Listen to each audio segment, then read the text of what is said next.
Les États-Unis évoquent aujourd'hui pour la toute première fois la responsabilité de la Russie, précisément de responsables russes dans l'empoisonnement de l'opposant russe Alexeï Navalny. Le chef du Kremlin, Vladimir Poutine, a-t-il vraiment ordonné cet empoisonnement de l'opposant russe? On en parle avec Éric Denessé. Bonsoir. Bonsoir. Soyez le bienvenu sur TV5 Monde. Vous êtes le directeur du Centre français de recherche sur le renseignement. Alors, on va commencer par une première question que tout le monde se pose. La Russie est-elle vraiment derrière cet empoisonnement, comme le dit cet hôpital de Berlin et l'Allemagne? Enfin, en tout cas, l'Allemagne dit que c'est un empoisonnement. Tous les regards se tournent vers Moscou. Quel est votre avis? Alors, la Russie, oui, mais qui en Russie? Est-ce que c'est Poutine? Est-ce que c'est les services russes? Ou est-ce que c'est le monde mafieux? Aujourd'hui, quand on réfléchit un peu en se disant à qui profite le crime, quels sont les avantages qu'en tire Poutine, force est de constater que ça n'a absolument aucun sens en fonction de l'importance tout à fait relative que représente Navalny dans les élections. Poutine est sûr d'être réélu. Les services russes ne font pas des erreurs comme ça. Ils n'auraient pas utilisé une deuxième fois le Novichok, si tant est qu'ils l'ont utilisé la première fois par ailleurs. Et donc je crois qu'il faut beaucoup plus regarder vers des pistes mafieuses. Navalny ayant été à deux doigts de faire des révélations, ça a probablement déplu un certain nombre de personnes dans le monde politique, peut-être même dans l'entourage du Kremlin lui-même, mais ce n'est pas du tout plausible d'accuser de manière aussi facile, aussi radicale Vladimir Poutine. C'est un narratif construit de toutes pièces. Ouais, et ben on va prendre la direction de Moscou, en Russie, où se trouve le correspondant de France 2, notre partenaire Luc Lacroix. Bonsoir Luc. Tout le monde ne connaît pas forcément Alexeï Navalny. Éric Denessé vient de commencer à en parler. On sait qu'il est souvent arrêté lors de rassemblements, notamment anticorruption. Qui est-il vraiment ? Alors, Alexeï Navalny, il est souvent décrit comme l'opposant numéro 1 à Vladimir Poutine, et il fait partie de cette opposition non systémique, non parlementaire.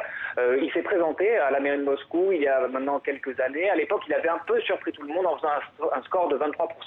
Son audience au niveau national, elle est plus faible. Aujourd'hui, le principal de son activité, c'est sa fondation de lutte contre la corruption qui mène des enquêtes sur tout un tas, dans tout un tas de régions de Russie et sur tout un tas d'abus qu'il peut y avoir, des enquêtes qui sont souvent solides, qu'il publie ensuite sur une chaîne YouTube et qu'il présente lui-même. Donc c'était aujourd'hui ça le principal, la majorité de son activité. C'est d'ailleurs au cours d'une de ses enquêtes, c'est pour ça qu'il était à Tomsk en Sibérie, et c'est en revenant de cette enquête qu'il a eu ses problèmes de santé dans l'avion. Restez avec nous, Luc, on vous retrouve tout à l'heure pour voir comment cette affaire est perçue, notamment en Russie, dans les médias et au sein de la population. Éric Denessé, justement, Luc parlait de cet instant où il a été empoisonné. Vous parliez du Novichok.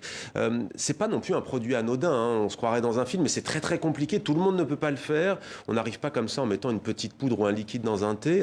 Ça demande quoi, ça, vous qui êtes spécialiste en renseignement? Il faut expliquer deux choses. D'abord, à la fin de la guerre froide, énormément de matériel, de savon, d'armement, de formules chimiques de l'ex-Union soviétique ont disparu, où les chercheurs et les scientifiques sont partis eux-mêmes à l'étranger. Donc, parce que c'est du Novichok, dire d'office ce sont les Russes, c'est quelque chose qui est erroné, parce que tous ces produits-là ont diffusé.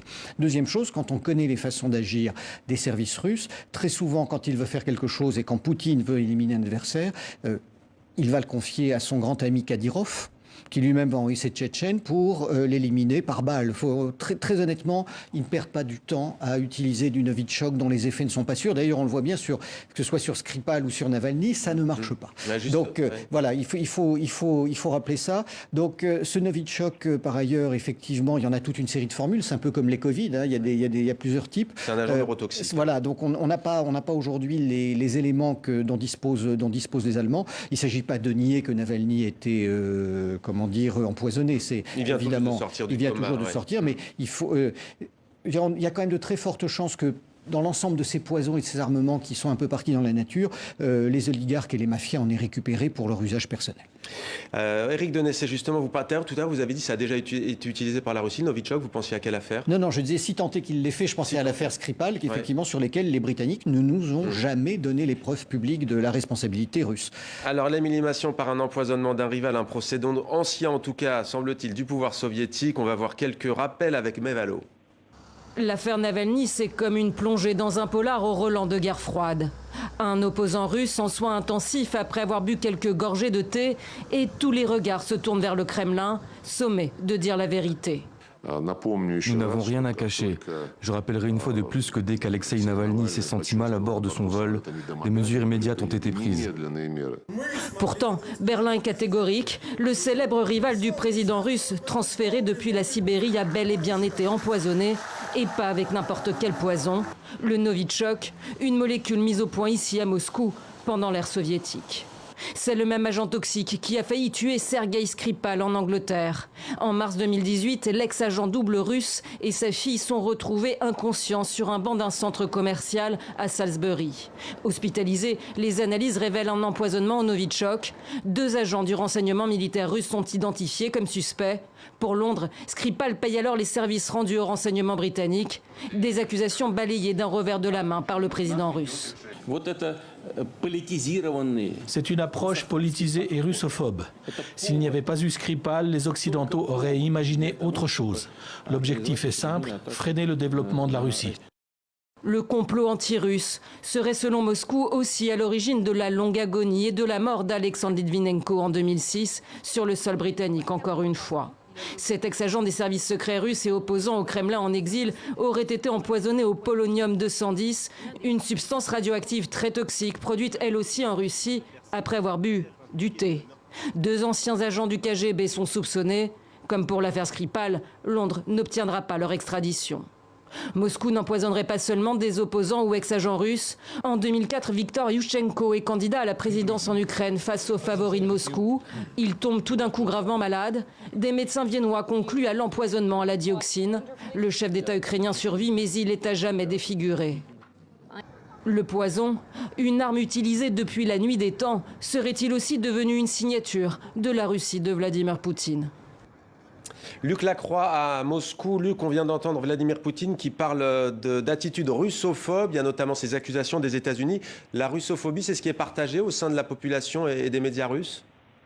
Alors aujourd'hui, il y a vraiment une vraie fracture au sein de la population russe à ce sujet-là, parce qu'il y a d'abord le pouvoir qui dit non seulement c'est pas nous, mais il n'y a même pas eu d'empoisonnement, et donc il y a toute une frange de la population qui dit non, on ne peut pas croire à ça, il y a eu un empoisonnement, c'est le pouvoir finalement nous ment. Et puis il y a quand même des gens qui croient ça, qui voient que effectivement ça crée des tensions internationales, ils disent que ça profite finalement à cet Occident qui est parfois vu ici comme un ennemi, et qui disent de toute façon ce Navalny il gênait pas Poutine, pourquoi est-ce que Poutine aurait fait ça? Donc il y a vraiment une fracture au sein de la population à ce sujet-là.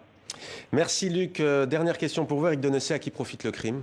Écoutez, je pense que le crime profite pour l'instant aux Américains qui veulent mettre un terme au projet Nord Stream 2. Il faut aussi revenir un petit peu sur... En Norvège, oui, il faut aussi revenir sur la géopolitique allemande. Il faut rappeler que les Américains ont retiré 1/3 de leurs effectifs en Allemagne de l'Ouest, qui finalement a un petit peu surpris Angela Merkel, qui du coup, depuis quelque temps, se fait en termes de discours extrêmement pro-américaine, beaucoup plus qu'elle ne l'a jamais été. Et donc, dès que cette affaire a émergé, on a vu le président de la Commission des Affaires étrangères du Bundestag, on a vu son successeur putatif à la tête de la CDU et elle-même prendre des positions sans aucun élément tangible, à mon sens, pour affirmer que c'était Poutine et le Novichok. Donc je pense aussi qu'il faut essayer de décrypter cette situation qui est extrêmement complexe et ne pas se contenter du narratif évident que l'on nous sert. Ouais. Je ne sais pas si Luc est toujours avec nous à Moscou ou pas, peut-être. Non, Luc nous a quittés. Alors, Luc était là. Juste, Luc, une question. Il y a la menace des sanctions qui sont brandies contre la Russie. On parle du rouble qui s'effondre. Est-ce que ça peut peser dans la balance, cette affaire ? Vous savez, ici, il y a déjà des sanctions depuis 2014, et c'est pas ce qui a fait plier la Russie de Vladimir Poutine. Bien au contraire, il a utilisé ça comme un levier patriotique finalement pour dire regardez, nous avons récupéré la Crimée et face à nous, nous avons l'Occident. Donc je ne sais pas si des sanctions pourraient affaiblir la position de Vladimir Poutine. Éric Denessé, sur cette question ?